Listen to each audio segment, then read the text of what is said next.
In the shadows of history, there are corridors that no archivist dares to walk. Shelves of files deliberately left unmarked. Voices whispered only in the flicker of failing light. Behind the official timelines and parades of victory lie fragments of a darker chronicle, where vanished convoys slip beneath the waves, abandoned airstrips dissolve into forests, and nameless figures are traded like currency across iron borders. These are not the stories etched in monuments or textbooks, but those locked away, redacted line after line, until nothing remains but questions. Every map has its uncharted corners, every war its unburied secrets. And within those silences pulse the echoes of choices made in secrecy, choices that still bleed into the present. Tonight, the doors creak open to that forbidden vault, revealing not certainty, but the uncomfortable weight of what might have been concealed. Step closer, but tread carefully, because once seen, some truths refuse to be forgotten. Chapter 1: The Vanished Convoy of Operation Caesar. The last months of the Second World War were marked by chaos in the German Reich. Armies collapsed on every front, cities were bombed into rubble, and communications between Berlin and its scattered commands often broke down completely. In the midst of this chaos, however, certain missions retained a disturbing degree of organization, discipline, and secrecy. One such mission was Operation Caesar, the name given to the attempted transfer of critical technology and resources from Norway to Japan by submarine. The part of this story that remains in official Allied records is that the submarine U-864, commanded by Korvettenkaptein Ralph Reimar Wolfram, was sunk on 9 February 1945 by the British submarine HMS Venturer near Fedje, Norway. It was a rare engagement in which one submarine destroyed another while both were submerged. The wreck of U-864 remains on the seabed to this day, its corroding hull leaking toxic mercury from 1,357 flasks meant for Japanese weapons production. But what has never been explained is why certain intercepted messages at Bletchley Park referred not to a single vessel, but to the Caesar convoy, and why subsequent Allied naval records omit any mention of companion submarines sighted in the same operational area. British archives, declassified in fragments during the 1970s, contain a curious cable dated 2nd February 1945 from the Naval Intelligence Division to the Admiralty. The cable, marked Most Secret, states that SIGINT indicates 2 enemy units departing Bergen under single cipher designation Caesar. Yet all post-war accounts describe U-864 alone. The question of a second or even third vessel has never been satisfactorily answered. Norwegian coastal watchers reported unusual shipping movements that same week. Fishermen out of Hellesøy spoke of a column of smoke at sea, followed by the distant rumble of engines too heavy for a single boat.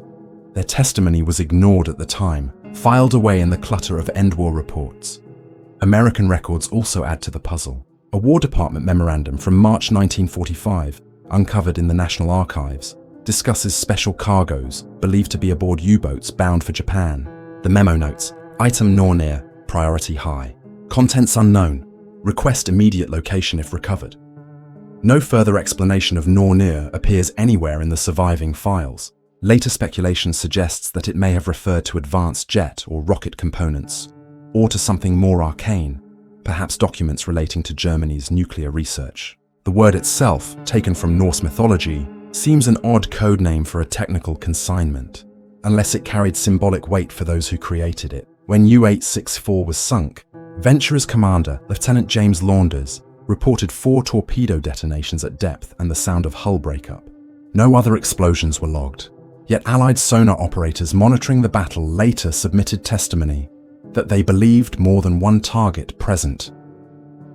Their logs were corrected in the final version of the after-action report, leaving only the destruction of U-864 on record. Such discrepancies are not uncommon in wartime reporting, yet here they hint at something suppressed. After the war, interest in the wreck did not end. In 1949, the Royal Navy's Hydrographic Department conducted a survey of the seabed off Fedje. The stated purpose was to map navigational hazards, but the survey vessel HMS Challenger carried divers and magnetometers capable of locating sunken submarines. Unpublished notes from the expedition, later quoted by Norwegian researchers, refer to anomalous readings south of primary wreck site. Nothing further was said, and the findings were not made public. In the early 1950s, the CIA initiated a series of covert dives in Norwegian waters under the cover of joint NATO exercises. Norwegian fishermen recall seeing American ships operating near Fedje for weeks at a time, guarded by patrol craft that kept locals at a distance. The strongest evidence of another vessel came from the testimony of Norwegian diver Knut Havik, who in 1962 claimed to have encountered a steel structure larger than a single submarine, broken open and lying in sections.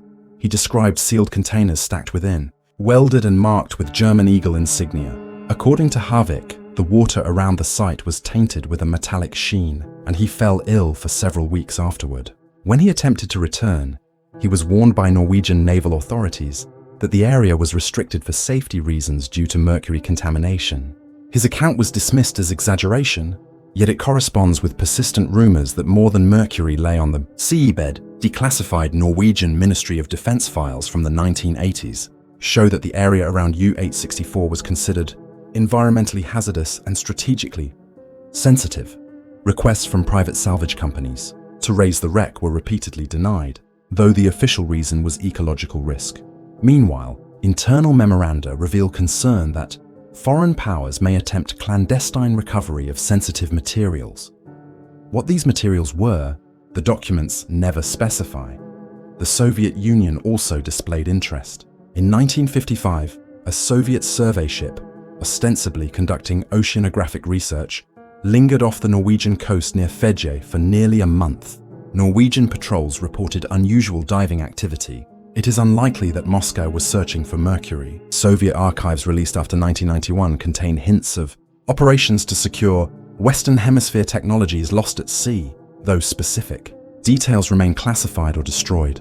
What was the cargo that merited such secrecy and such long-term interest? Known manifests list mercury, aircraft parts for the Messerschmitt Me-262 jet fighter, and plans for advanced torpedoes. Yet these alone hardly justify the veil of silence. The codename Nornir appears again in a 1947 CIA cable referencing possible Axis nuclear intelligence transfers. If accurate, it would suggest that Operation Caesar involved material related to Germany's nuclear research, which by 1945 was fragmented, poorly funded, but still a matter of intense Allied and Soviet concern. The very fact that both East and West were willing to pursue wreckage for decades afterward implies that something aboard the Caesar convoy was considered valuable well into the Cold War. Whether this was advanced metallurgy, nuclear data, or something else altogether remains uncertain. By the early 2000s, public pressure mounted to raise U-864 due to mercury leakage threatening the local environment.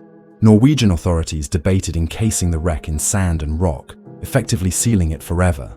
Yet even as environmental engineers discussed containment, intelligence veterans warned against disturbing secondary wreck sites nearby.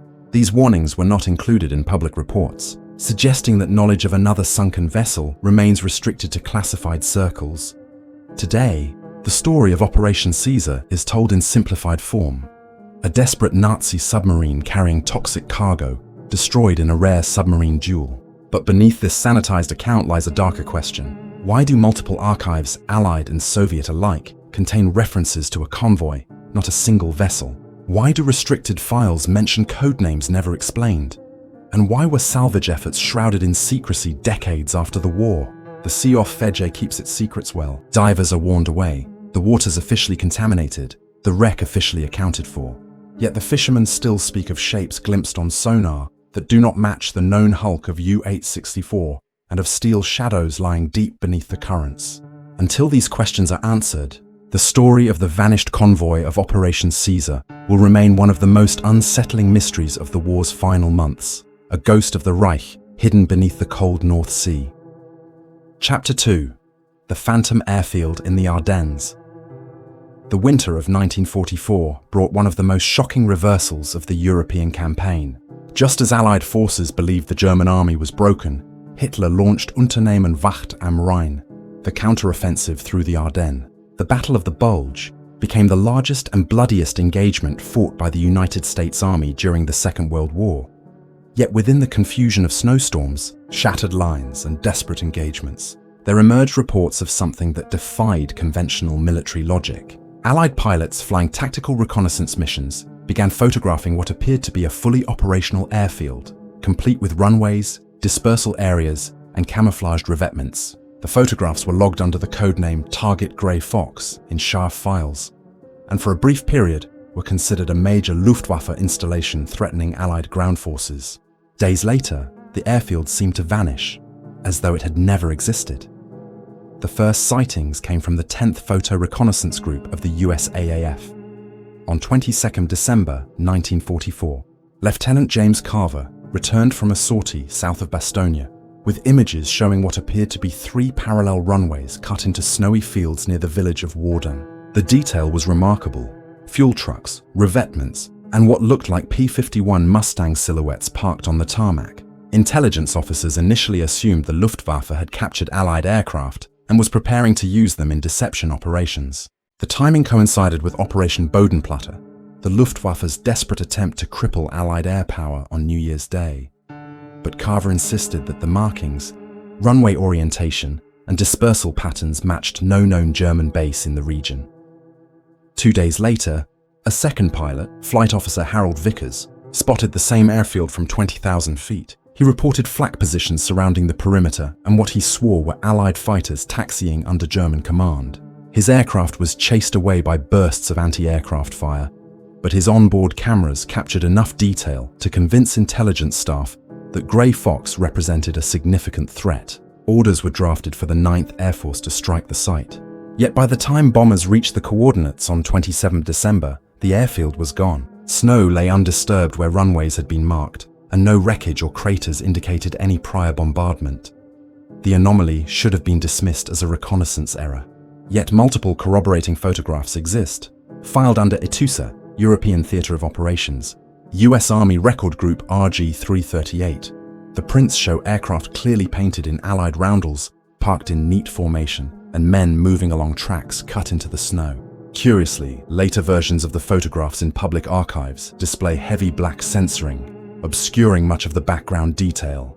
Requests for uncensored copies have been repeatedly denied on grounds of security sensitivity, even decades after the war. Local testimony adds another layer. Farmers in Warden and Arlon described unusual truck convoys during December 1944, German soldiers moving equipment at night, and fields leveled with heavy machinery. One farmer, François Gillet, told post-war investigators he saw aircraft being towed by oxen under camouflage nets, their engines silent. He recalled that the planes bore Allied markings, but were guarded by German troops speaking in Saxon dialects. His statement, taken by Belgian gendarmes in 1947, is preserved in the Namur Municipal Archives, though seldom cited in mainstream histories. The official chef investigation, conducted in January 1945, concluded blandly that photographic anomalies due to light refraction and snow conditions explained the phenomenon. Internally, however, a restricted memo circulated among G2 intelligence staff admitted that the persistence of multiple sightings, coupled with documented anti-aircraft fire, suggests temporary construction of deceptive installations. The term used was phantom aerodrome. A handful of German records seized after the war make passing reference to Sonderkommando Einheit Köhler, a Luftwaffe field engineering detachment specializing in deceptive runways and dummy aircraft. Yet no captured files describe an operation resembling Grey Fox, nor do they explain the use of genuine Allied aircraft. The story might have ended there, a curious wartime rumor buried in forgotten files.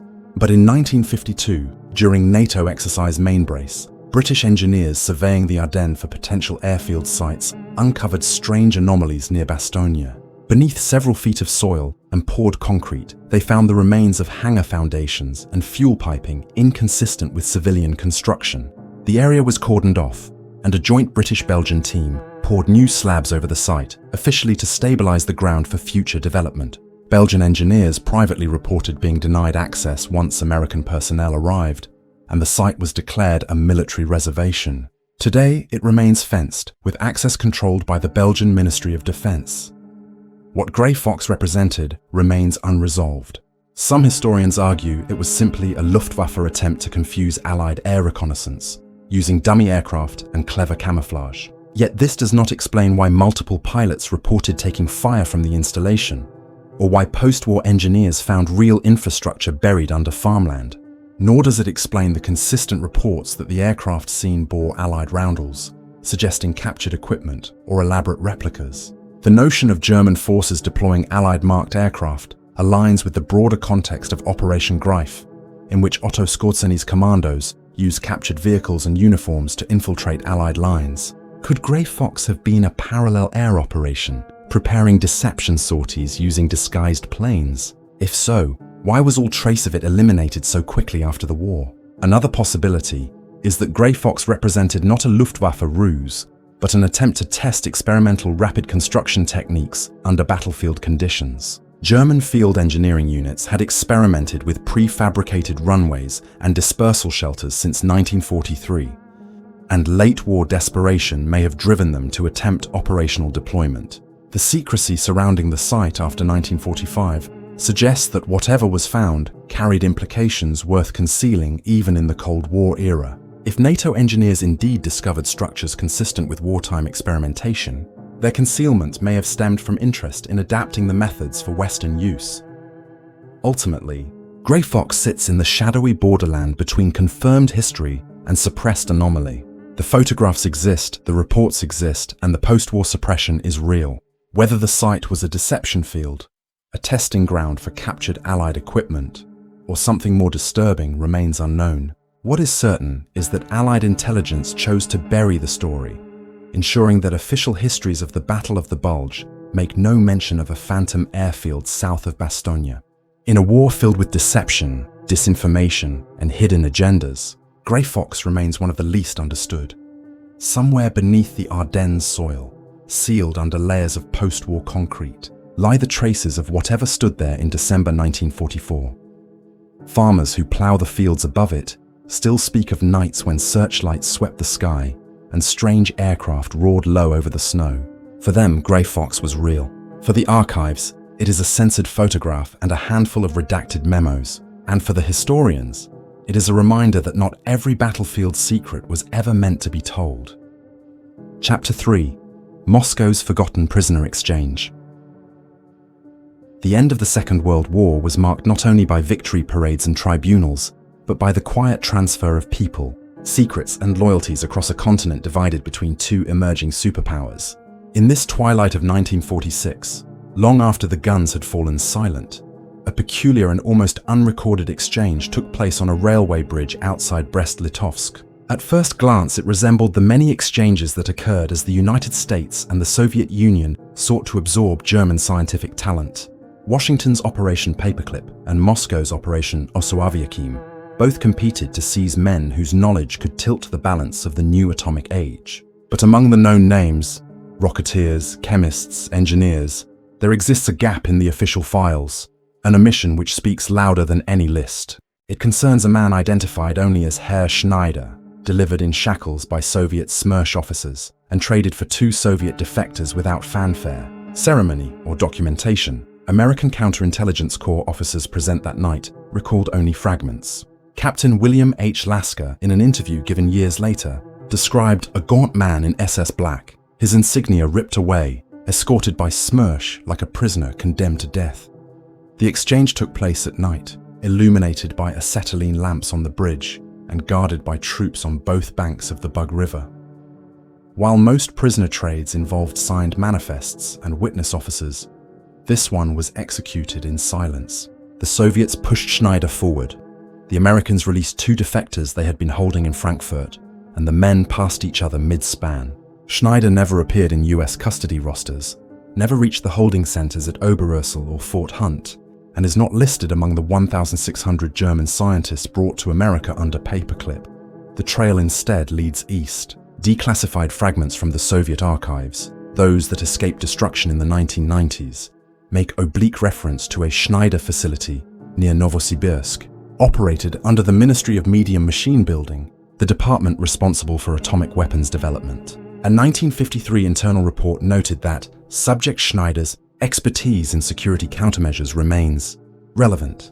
What security countermeasures could have been so important that he merited an exchange outside official channels? Smersh files, partially released but heavily redacted, identify him only by an SS rank equivalent to Standartenführer and connect him with security enforcement in the Protectorate.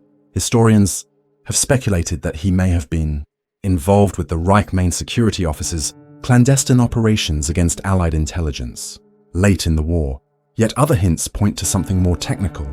A US Army memorandum marked Nightfall, dated 1946, mentions priority retrieval of individual codenamed Schneider for consultation regarding industrial detonation physics. The phrase is unusual and out of place in intelligence files. Industrial detonation could refer to mining or demolition, but the context suggests something closer to nuclear triggers. If Schneider had knowledge of implosion techniques or explosive synchronization, his value to the Soviets would have been immense. It would also explain why his name does not appear in open records. By agreement, both East and West publicly denied trading high-level atomic expertise, though in practice, both pursued it with ruthless determination. Why then would the Soviets give him up? The simplest explanation is that they had extracted all they required. A man broken by interrogation, perhaps unstable, perhaps politically inconvenient, might be discarded if his usefulness was exhausted. Yet the Americans did not advertise receiving him, suggesting either that he died shortly after the exchange or that his arrival was considered too sensitive for record. In the early Cold War, when fear of Soviet infiltration ran high, admitting the transfer of a former SS officer into secret programs would have been politically impossible. Local witnesses in Brest recall the exchange with unease. A Polish railway worker named Jerzy Domański gave testimony to investigators in the 1970s, describing how the bridge was sealed by Soviet troops and the surrounding town plunged into curfew. He saw a figure pushed across the span in chains, his head shaved, stumbling as though drugged.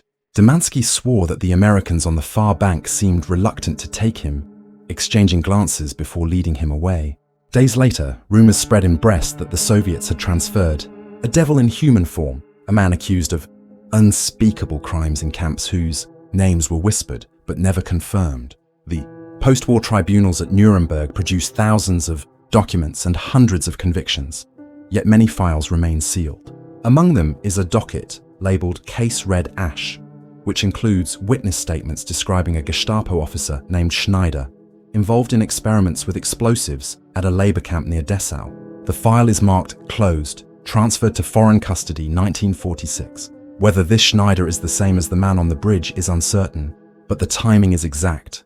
For the families of the defectors traded that night, there was no closure. Both men, Soviet engineers who had fled into American custody during the chaos of 1945, were never seen again after their return. Their names, scrubbed from public rosters, are preserved only in CIC field notebooks. In the ruthless calculus of early Cold War exchanges, they were pawns sacrificed for something larger, something hidden even from the men. Tasked with carrying it out, the shadow of the exchange reaches forward into the nuclear standoff that defined the 1950s. Soviet progress in developing a workable implosion device surprised many Western analysts. While espionage from the Manhattan Project explains part of the leap, whispers persist that technical consultation from German specialists also played a role. If Schneider indeed possessed knowledge of synchronization or high explosive shaping, his brief passage through Soviet hands may have accelerated their program at a critical moment. That his name vanishes after 1946 may itself be testimony to his importance. Too valuable to publicize, too tainted to admit, too dangerous to leave alive. Even decades later, freedom of information requests in the United States yield only silence. Files on post-war exchanges remain heavily redacted, and the term Nightfall is absent from official glossaries. Russian archivists, meanwhile, insist that any reference to a Schneider facility is either mistranslation or fabrication. Yet on maps of Novosibirsk Oblast, declassified military survey sheets show restricted compounds active throughout the 1950s, later absorbed into the closed nuclear city of Seversk. There, in laboratories whose walls were never open to outsiders, Schneider's trail may have ended. The forgotten prisoner exchange at Brest-Litovsk is a fragment of the hidden war that followed victory in 1945. A war fought not with tanks or divisions, but with secrets, defections, and the ruthless bargaining of human lives. In the flicker of acetylene lamps on a frozen bridge, a man who officially did not exist passed from one empire to another. His fate remains buried in sealed files and unmarked graves, a reminder that the Cold War began not in speeches or treaties, but in exchanges carried out in the shadows, where truth was a commodity and silence the price of survival. Chapter 4. The Hidden Dossiers of Unit 8604. When Japan's surrender was signed aboard the USS Missouri on 2 September 1945, the world believed that the crimes of its wartime medical units would soon come to light. The notorious Unit 731 in Manchuria became synonymous with human experimentation, plague bombs, and atrocities shielded from justice by post-war secrecy. Yet scattered across the Japanese Empire were other detachments whose activities were less well documented, their archives destroyed, their commanders vanished into the wreckage of defeat. Among them was Unit 8604, headquartered in Guangzhou, southern China. Officially listed as a medical supply and sanitation detachment, its designation appeared only fleetingly in captured Japanese army lists. To Allied investigators, it seemed a minor installation, far removed from the industrial horrors of Harbin. But the fragments that have surfaced since the 1940s tell a different story.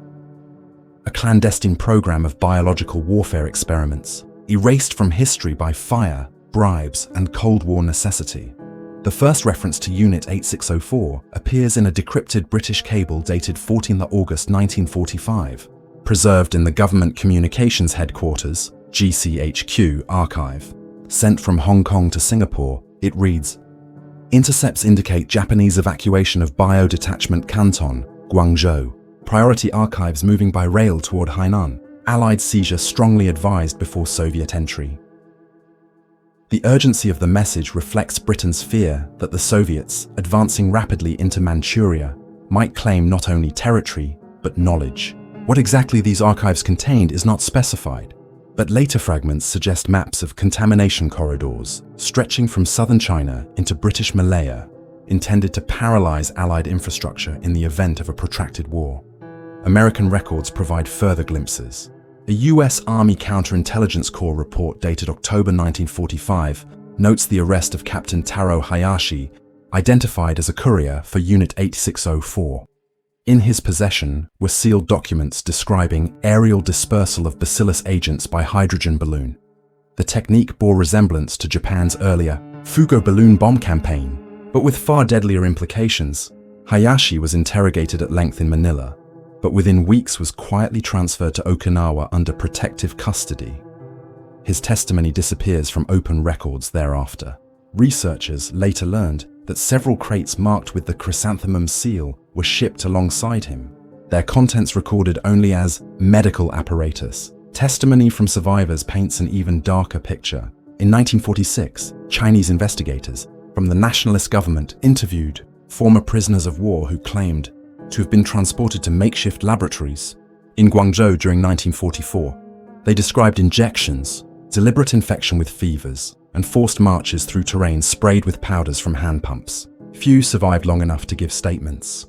Their testimonies, collected in Canton, were compiled into a dossier sent to the International Prosecution Section for the Tokyo trials. Yet when proceedings began, no mention of Unit 8604 was allowed into evidence. The Canton dossier was stamped "withheld," and its pages disappeared into locked cabinets. The reason, as later revealed, was geopolitical. By 1946, the United States had already decided to shield certain Japanese scientists from prosecution in exchange for their research. General Douglas MacArthur authorized immunity deals for Unit 731 personnel, arguing that their data on frostbite, plague, and cholera could not be reproduced ethically and was therefore of military value. Lesser-known detachments such as 8604 fell under the same umbrella. Their officers were quietly released, their records absorbed by American intelligence. A memorandum dated 12th of May 1947 from Fort Detrick, Maryland, the U.S. Army's Biological Warfare Center, notes receipt of documents pertaining to Southern dispersal operations. The source is redacted, but internal code marks match earlier CIC files on 8604. The pattern is unmistakable: suppression of war crimes in exchange for knowledge.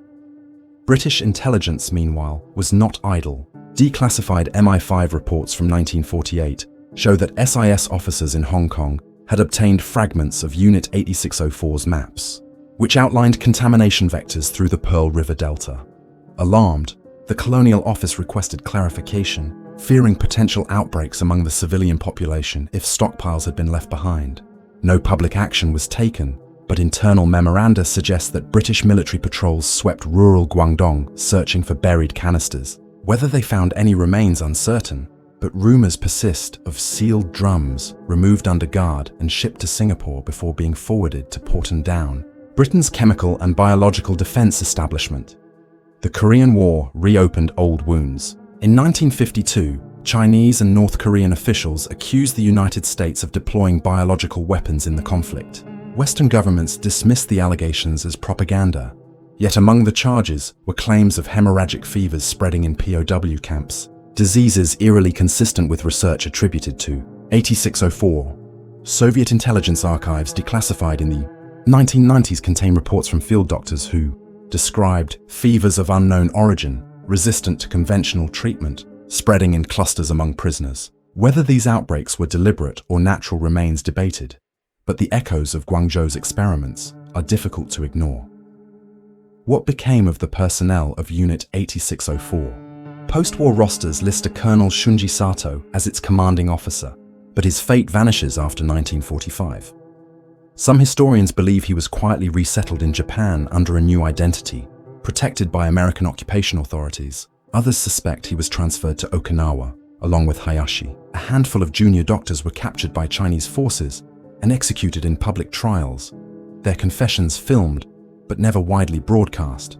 For most, anonymity proved the strongest shield. By the 1950s, they had blended into Japan's medical establishment, untroubled by inquiries into their past. The most damning evidence remains the so-called Guangzhou Files, a collection of burned and partially reconstructed papers recovered from a warehouse fire in 1946. The fire, officially ruled accidental, destroyed hundreds of documents, yet a few singed fragments survived, salvaged by Chinese archivists and smuggled to Hong Kong before the city fell to communist control in 1949. These pages describe weather balloons adapted for anthrax powder, rice blast agents for paddy field contamination, and chillingly, human subjects exposed under controlled dispersal conditions. The pages are incomplete, but their authenticity is widely accepted. For decades, they remained hidden in private collections until surfacing in the 1990s, when researchers linked them directly to Unit 8604. Even today, the story is incomplete. Requests to declassify US Army records relating to Fort Detrick's post-war projects remain denied, often under the justification of protecting current biodefense research. British archives on Porton Down retain entire files sealed until at least 2045. Chinese archives, meanwhile, release information selectively, emphasizing Japanese atrocities while concealing any evidence of Soviet or American complicity in exploiting the data. The survivors of Guangzhou's experiments are long dead, their testimonies scattered in forgotten provincial records, their names erased from official histories. In the absence of full disclosure, Unit 8604 exists as a shadow, present in fragments, glimpsed in burned pages, inferred from outbreaks and suppressed reports. It was not as vast as Unit 731, not as infamous, but perhaps no less deadly in ambition. Its legacy is a reminder that the Cold War did not begin in the ruins of Berlin or the conference halls of Yalta, but in secret deals made with war criminals, where the thirst for knowledge outweighed justice. The hidden dossiers of Unit 8604 remain sealed in archives, whispered in rumors, and preserved in the memories of a few scattered witnesses. They tell a story the world was never meant to know, that in the race for military supremacy, the line between victor and criminal could be erased as easily as a file consigned to flames. Chapter 5: NATO's Secret Hunt for Die Glocke.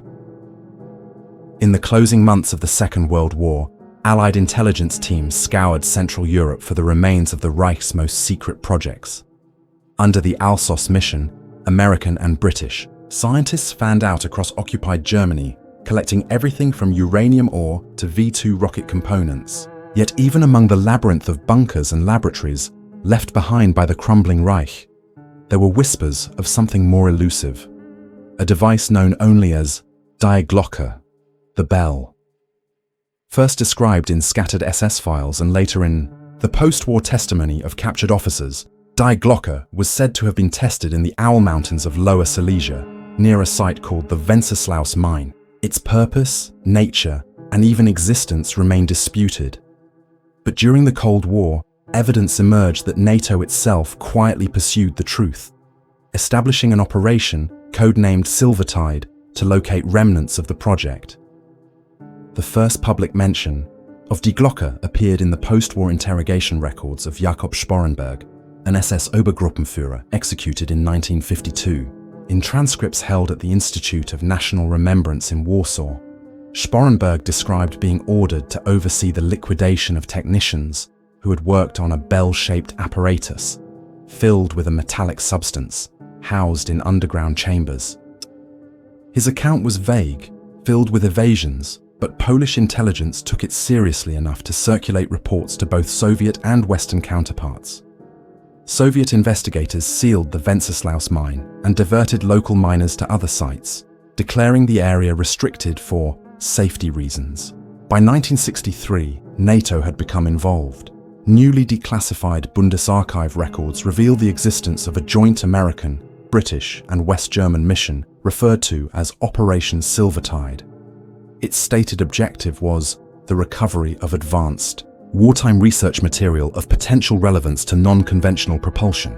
The files include references to target area, Owl Mountains, Silesia, and interview subject, Polish civilian laborers, 1944-1945.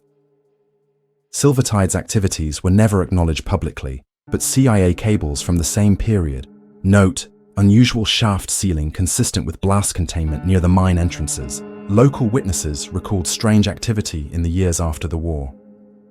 In the village of Ludwikowice Kłodzkie, farmers told of convoys of trucks moving at night under US military police escort. One man, Józef Kowalczyk, claimed to have been recruited as a guide for British engineers in 1964. He described being led to a concrete structure nicknamed the Henge, an array of reinforced pillars with mounting brackets, unlike anything seen in industrial construction. The engineers photographed it extensively before ordering the site cordoned off. Kowalczyk swore that shortly after, the entire area was sealed by Polish security forces, with locals warned not to approach. The Soviets, for their part, remained highly active. Polish intelligence archives declassified in the 1990s contain surveillance, reports of American and British operatives in Lower Silesia during the 1960s. Moscow clearly viewed NATO's interest as confirmation that Die Glocke represented more than myth. Soviet scientists had already stripped many sites in the region, but the underground shafts proved difficult to access, flooded and collapsed. Still, occasional references to non-conventional yields detected during seismic monitoring suggest attempts at underground testing, or perhaps accidental remnants of wartime experiments. What exactly Die Glocke was remains uncertain. Descriptions vary from a high-voltage centrifuge filled with mercury compounds to an experimental reactor for gravitational research. One OSS memorandum dated 1945, marked Eyes Only, described rotating cylinders within bell housing, violet glow observed during tests. The note is unsigned, its technical language imprecise, but it appears in the Alsos papers nonetheless. Theories that it was a prototype for nuclear propulsion or even a weaponized energy source abound, but no hard evidence has ever surfaced. The secrecy surrounding NATO's Operation Silvertide, however, implies that intelligence agencies believed something tangible existed. Declassified CIA memoranda from 1967 describe adverse biological effects on local fauna in the Owl Mountains and high radiation readings inconsistent with natural background. Polish shepherds reported livestock deaths and strange burns on vegetation near old mine shafts. NATO teams took soil and water samples, but never released the results. The obsession with Die Glocke extended beyond science. Political calculations played a major role. If evidence emerged that Nazi Germany had come close to developing a revolutionary energy source, it could have destabilized post-war narratives of Allied technological supremacy. The possibility that the Soviets might uncover such material made secrecy even more imperative. Thus, Silvertide's findings were buried in classified annexes, inaccessible even to many NATO officers. In 1972, a West German parliamentary inquiry into missing wartime archives inadvertently touched on the subject. A member asked about funds allocated to classified recovery projects in Lower Silesia. The response, issued by the Ministry of Defense, stated curtly, For reasons of state security, no comment. Shortly thereafter, files relating to Operation Silvertide were moved to restricted storage in Brussels under NATO seal, where they remain classified. Eyewitnesses in Poland continued to report strange activity well into the 1980s. Hikers near the Wenceslaus mine spoke of hearing machinery deep underground, despite the mine being sealed. One described guards with German accents patrolling the WWII area during joint Warsaw Pact maneuvers, suggesting that even the Soviets maintained an interest. Rumors spread of underground laboratories still active, though never confirmed. With the collapse of the Eastern Bloc, researchers gained partial access to archives in Warsaw and Berlin.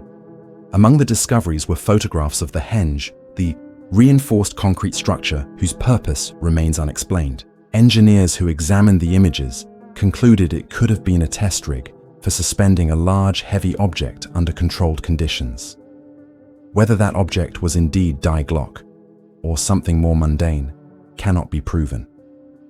Yet the persistence of secrecy decades after the war suggests that the device, whatever it was, held importance beyond ordinary military technology. Today, the Wenceslaus mine remains closed, its entrances collapsed, its surrounding structures decaying under moss and forest. Officially, it is a relic of wartime industry, a curiosity for historians and tourists. Unofficially, it is still the subject of surveillance and restrictions, with Polish authorities citing public safety. Requests for excavation permits are denied, citing unstable ground and unexploded ordnance.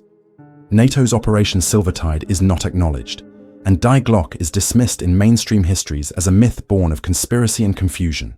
But myths do not draw the sustained attention of NATO recovery teams, Soviet engineers, and decades of classification. Myths do not inspire secret operations named Silvertide, nor leave behind scorched vegetation and anomalous radiation.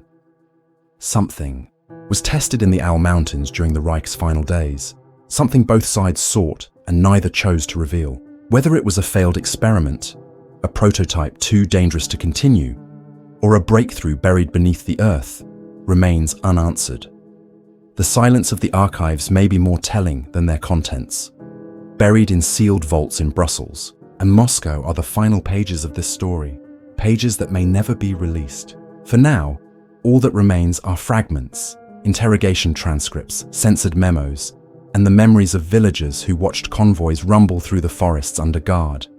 They speak of a bell-shaped device, glowing in the night, vanishing into the depths of a mountain, and they wonder, as historians and intelligence officers alike wonder, if the secret of Die Glocke still lies entombed in Lower Silesia, waiting for discovery, or deliberately hidden to prevent one. The pages close, but the silence lingers like smoke trapped in stone. What was uncovered in the fragments and shadows is not an ending, only a reminder of how easily truth is buried beneath layers of secrecy, denial, and time. The world marches forward, but somewhere, in abandoned bunkers and nameless files, the past still stirs, waiting for its next witness.